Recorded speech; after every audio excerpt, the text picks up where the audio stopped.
Hello everybody, it's a few weeks now since I got my Trigicon ACOG scope clone and found out how poor it was.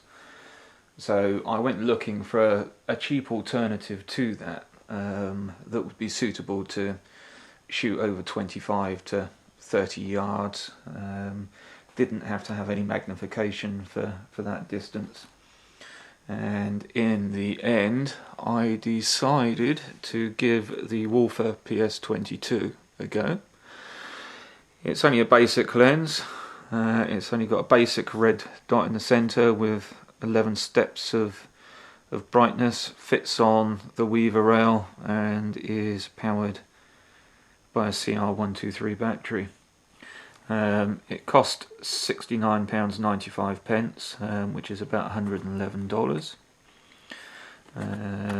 I haven't opened this yet, so let's just see what we get in the box. Okay, so an instruction leaflet in 4 languages.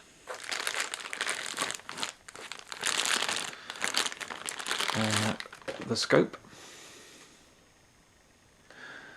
which looks quite nice.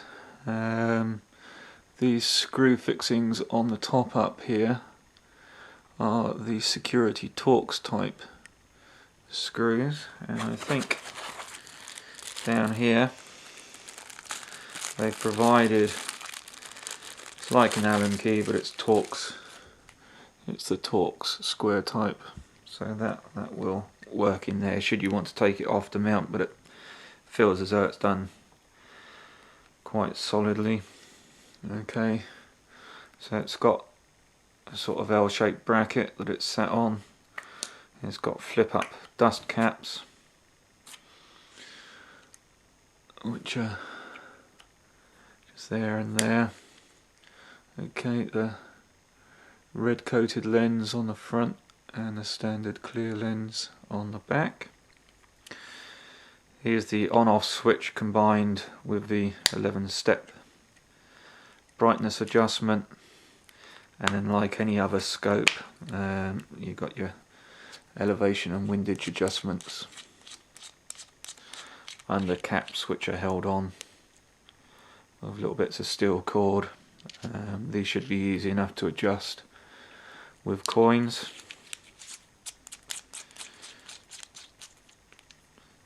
Okay, that's quite a sturdy bracket that's on there, with quite a reasonable nut on there. It would be, I think, quite easy to tighten it up by hand or just a large coin. The instructions, probably German first, I don't know, I don't read it, followed by the English instructions which are just 2.5 pages. It's all looks pretty much like any other scope.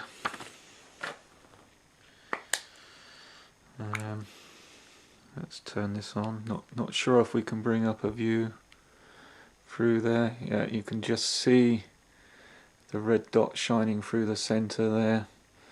If I turn that down a little bit, you can just see it in there again. And then as I turn, it's getting dimmer and dimmer, as you can see. But that is just, let's bring that back up to power setting 11.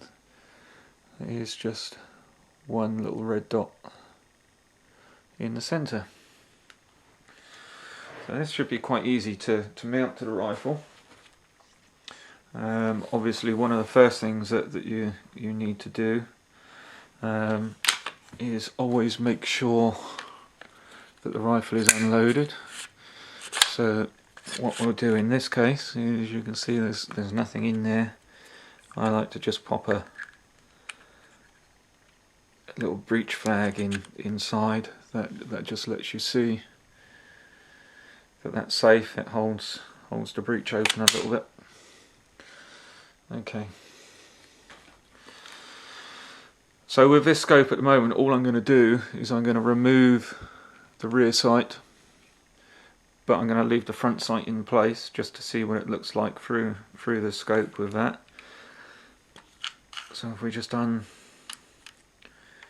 that there, gives us a nice clear weevil rail along the top there. Now, I suppose one thing that we want to do is decide whereabouts on the rifle we want this to go. There's a good chance that I might want to get a flip up rear sight just in case I ever decide to use one. So let's just see what this will look like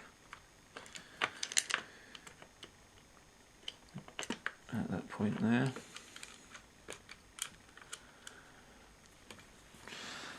Now, the way that's sat on there, you would be able to get one of the Magpul rear sights sat in there underneath this scope, and then when you take this one off, you would be able to flip that up and still use it with the existing front sight there. As you can see, let's just tighten that up, spin the rifle around. That is sat all nice and tight on there. There's no movement in it, nothing impeding that. So let's just reposition the camera and see if we can get a view through that, just to see what it looks like. Bear with me a second.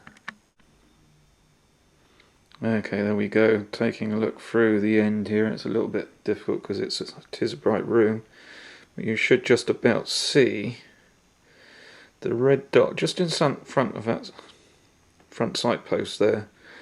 It's a little bit off to one side, but I haven't been to the range yet and tested this out. But as you can see, it is clearly there, and I'm sure that front sight shouldn't impede it too much. If it does, then it's easy enough to remove the sight on these Colt M4s. It's just a case of knocking a couple of pins out and loosening an Allen screw, and then you could get a flip up sight on the front as well. As you can see there. Okay, so let's just take a slightly longer shot of the rifle with that scope on it. Okay, so I actually think that looks like quite a nice scope, and I'm keen to get this down to the range tonight and see just how that shoots. If you have any questions, do ask.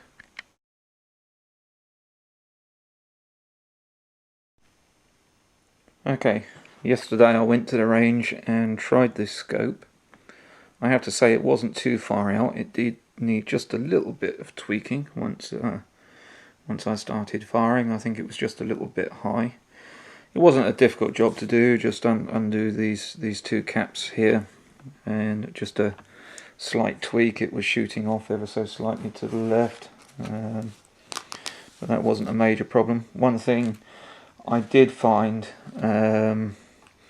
which is probably due to this red coating on that lens there, that's designed obviously to reflect back the red dot on the inside, is I normally use a Bushnell bore sighter, so that would sit in the end of the bore, and then has the laser on the end, which if I shine, I'm not sure if you'll see it through the camera.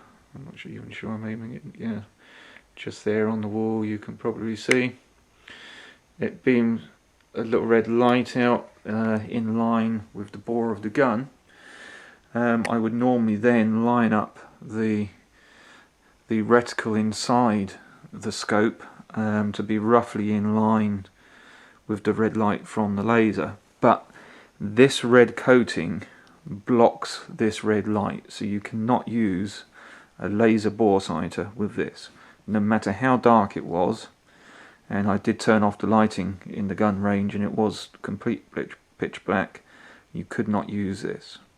So if you're planning with a scope of this type to use a laser bore sighter, see if you can get a laser bore sighter with a green laser in it rather than red, and I would think you would be able to see a red laser. Once I'd adjusted this, I took about 100 shots, and there seemed to be no drift.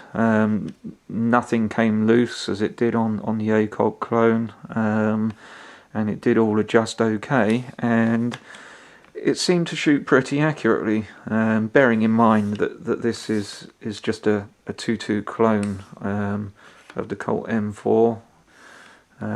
So you know, you're not going to expect brilliant accuracy from this, but I really couldn't complain.